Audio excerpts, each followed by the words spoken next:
medical aid in dying. We don't have. Is everybody here from Georgia? In Georgia? No. Okay, Michigan. I'm from Georgia. I'm from South Carolina, but I'm at school in Georgia. So Okay. yeah. Alabama. Okay. Southerners, I feel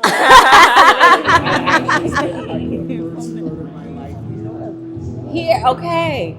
We don't yet have, and I'm going to speak it, we will have it at some point in all of these states. Michigan, there's a very, very active campaign for medical aid in dying legislation. Does everybody know what medical aid in dying is? So medical aid in dying is, it's an authorization, we have it in 10 states in Washington, D.C., that allows someone to make the decision if they are terminally ill to hasten the end of their life. So they can have a prescription that will bring about the end of their life. And so there are different names for it, physician-assisted suicide, but what we call it here now. Yes, they have a kid. Yes, that's the name that comes up. But it actually, Medical aid in dying. 10 states here and Washington, D.C. have medical aid in dying authorization. And so we have found that the lobby against it is often the religious right in a lot of states, saying that they don't want authorization. And so we are working to say everybody should have the opportunity to chart their own end-of-life journey. So if they decide to use medical aid in dying, that should be an option. So that's another thing that we are working hard as an organization to make sure that everyone has that option, even if we never use it. It doesn't have freedom in it. You gotta have freedom in it. It's so interesting that you say that. It's authorized in Montana, and what they found is that like a lot of the commercials were about freedom, like in liberty, and it's authorized in Montana. So yeah, you're right. We have to change our. Yeah, that's why I encourage. It's really hard to have these conversations, but to have them before there's a crisis to say. Like, this is what I want. One of the things we have in here that I love is, and that can be helpful to spark a conversation. Like, what are your values? This values worksheet. So that even if you don't know every situation, you know, and it's on page 17, like what people's values are. Do you want to be independent? Do you want to let nature take its course? Like, is dying more quickly rather than lingering very important to you? All of those things.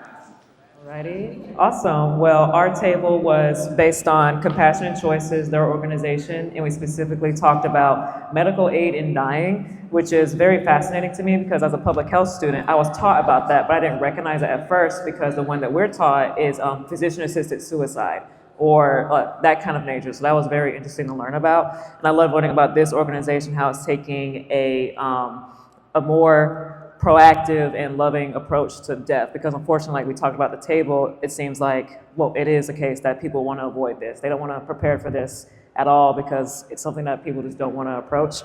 And one thing I really appreciated learning about was the the advanced directive. I'm glad I learned about this. I think I already did learn about it vaguely, but I didn't have the term for it. And it's an advanced directive is a legal document that allows you to document the type of care you want and how treatment decisions should be made and by whom in the event you're unable to make your decisions. So I feel like this is a imperative thing for us to be thinking about, especially in this secular movement, or whether you're religious or not, because something I expressed at the table is that I am unfortunately afraid that even though I'm an atheist, that maybe my family will try to say that I was still religious or I was still a follower of Christ or I accepted Jesus, so it's okay. I'm like, no, I'm proud of my atheism. I'm proud of the fact that I'm not a Christian anymore. I'm afraid that's the kind of thing will happen. Or I'm afraid of something else where it's like, oh yeah, she accepted Christ at the end. It's like, no, please tell the whole story. Like, please, no. If someone says that about me, know it's a lie. Anyway, but glad to have learned that. But I'll pass it to the next leader. Right. So yeah, that's basically kind of the arc of the book, right?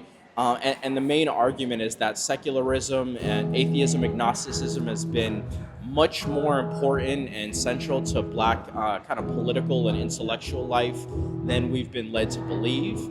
And that some of the kind of leading Black intellectuals, artists, and political figures in African American history have either been influenced by or were outright secularists, and that we just need to recognize the significance of this strain of thought in Black life and culture. So yeah, that's the book in a nutshell. Happy to answer any questions. And yeah. Yeah, so I'm actually working on another volume. So this book, the first book, Black Freethinkers, goes up to the Civil Rights Movement, stops around 1975. I'm actively researching volume 2 right now, which will take the story from 1975 probably right now, 2025. I might end the afterword with a revival of reason, actually. I think that'd be a good sort of ending point. Yeah.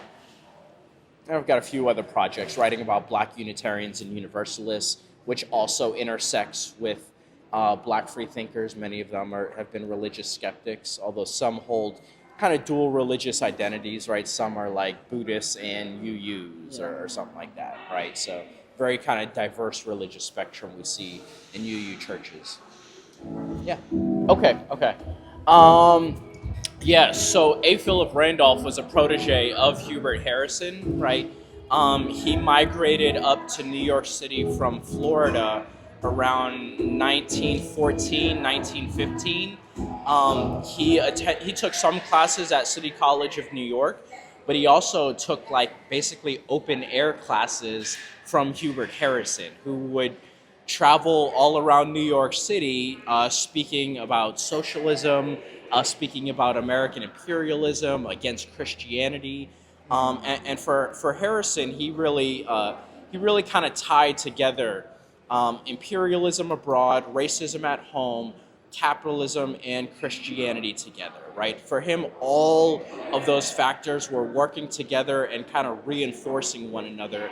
And he would basically just get up on step ladders and soapboxes and speak all throughout New York City. A. Philip Randolph attended a lot of his just sort of outdoor lectures, and in this basically a public, university courses, right? And that would kind of inspire him to write the Messenger magazine, right?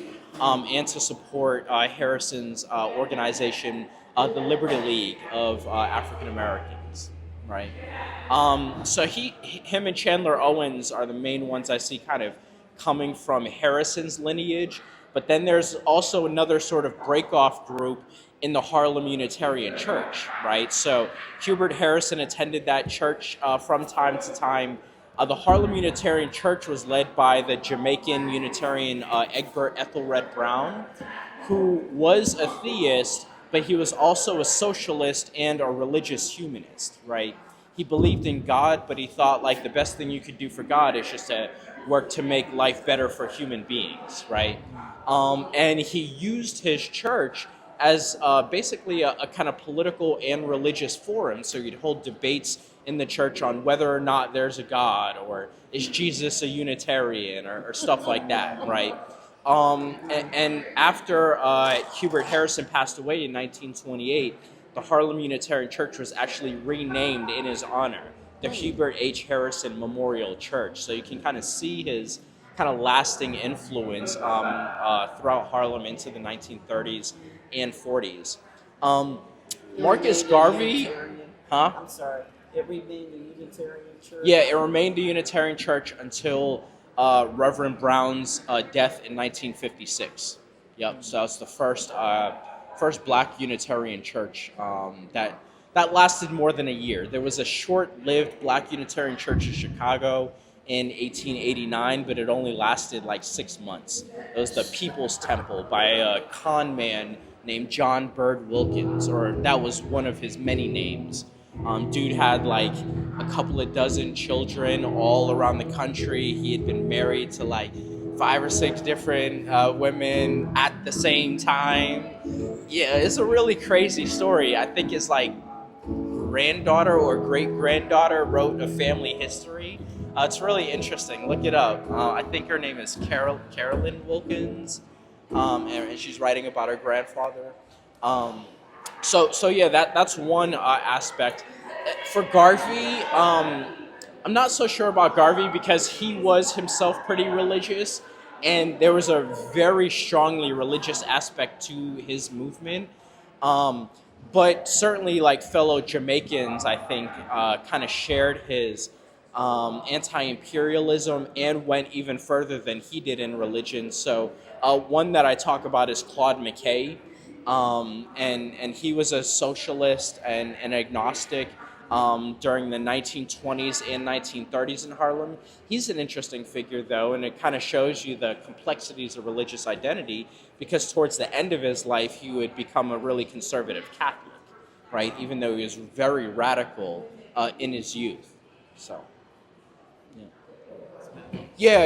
It was mainly kind of individuals reflecting on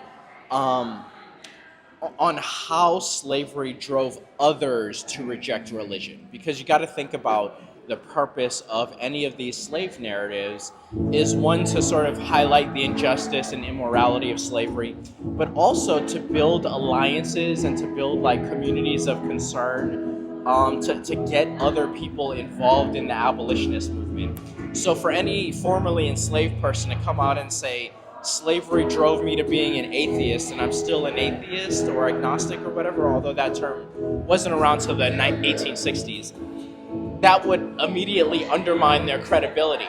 But talking about what slavery did to other people in their community, that sort of helps to, build alliances and stuff, especially among Christians who are trying to promote their religion. And so that gives Christians another argument, like, okay, look, slavery is turning these people into atheists. We need to abolish it. That's another reason we need to abolish it.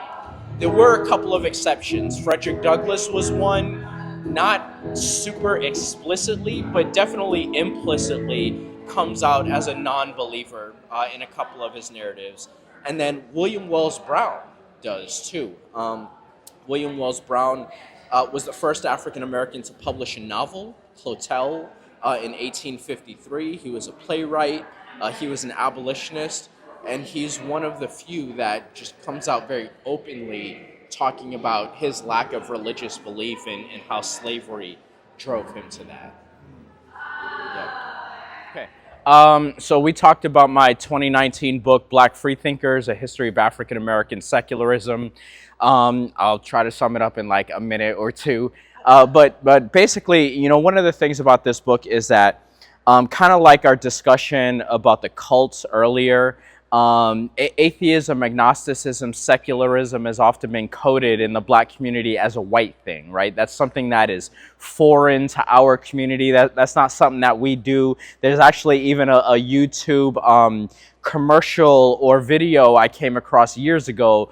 It's part of a series called Black Folk Don't, ... and it lists all the different things that Black people don't do, and atheism is one of them, right? For Black folk don't do atheism. And my book really shows that that is absolutely not true, and it has not been true throughout African American history. From the early 19th century, we have had Black atheists in this country who rejected Christianity, who rejected religion altogether through an observation of their lives and reasoning their way basically to atheism and to secularism.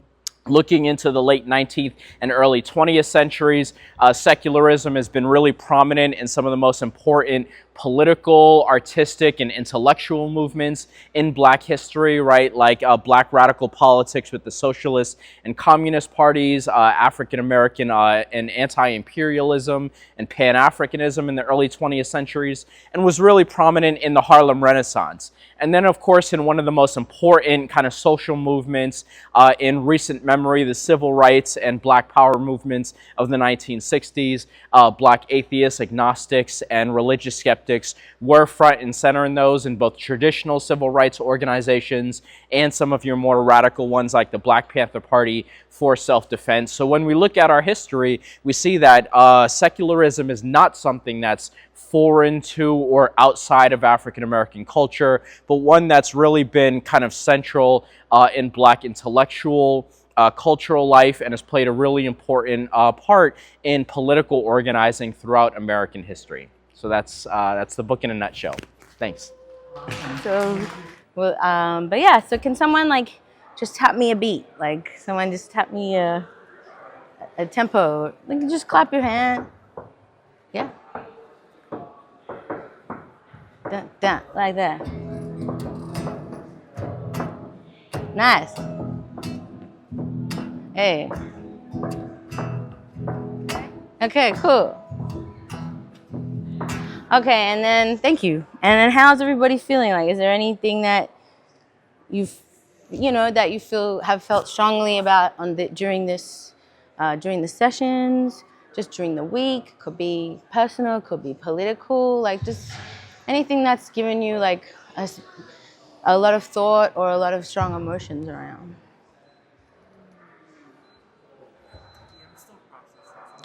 Right, we're still in today.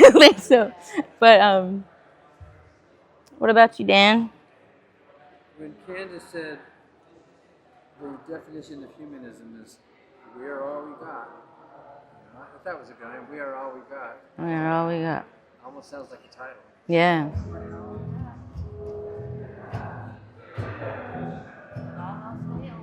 When all else fails. I like that. All right, cool. So normally when I do this online, we all have like a shared note that everyone can type in. But for now, I guess I'll just, if you guys want to shout out ideas and lyric ideas, I'll just pop them down. But I like that. When all else fails. When all else fails. I like that as the end tagline, right? You said, we're all we've got. That's what she said. We could Right. change it to all we got is us or some other Yeah. way. We're all we've got. And I think we could even, that's what she said. But I like that, and I like that, yeah, when all else fails, we're all we've got. So what are some, are there any other lyrics or ideas that come to mind when we talk about that as an idea? Like, what does that make you think of? I mean, just coming together as humans, helping each other. Mm-hmm. Recognize each other's humanity Coming together, to solve all of our common problems. helping each other, recognizing each Listening to others. other's humanity. To, what did you say? To help each other, to To help solve help solve. the common problems of all What was that, sorry? Like united works. United Way. All right. And what did you said? One more thing. Like listening to. Yeah, listening. Okay. Oh, I like that. Listening to understand. Okay, cool. So yeah, I kind of say like, these are all our ingredients of things that we've said. We've said coming together, helping each other, recognizing each other's humanity, solving common problems, united works, listening to understand. And because when all else fails, we're all we've got. So even if those are the ingredients, like, and we've got our right, coming together. Listening to understand. What did I say? I told you I'm a fish. I forgot it. I said, coming together.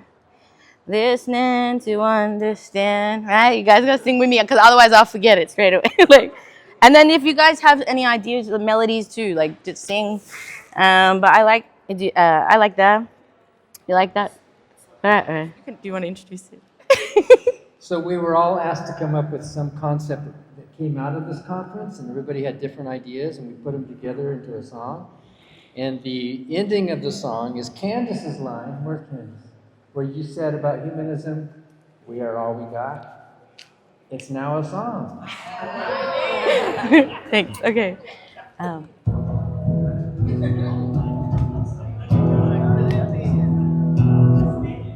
Coming together, listening to understand, helping each other, facing our problems. You give my shoulder a helping hand. We've got to do it ourselves, 'cause we are all we've got. That's what she said. Should we do it again? Yeah. 'Cause we are all we've got. Okay, pass it along. Pass the mic. The mic. Left out, we don't shout out. God's delusion. Now there's confusion, making our communities winter out. back together to the top. Here we go. Coming together, listening to understand, helping each other, helping our problems. You give my shoulder a helping hand.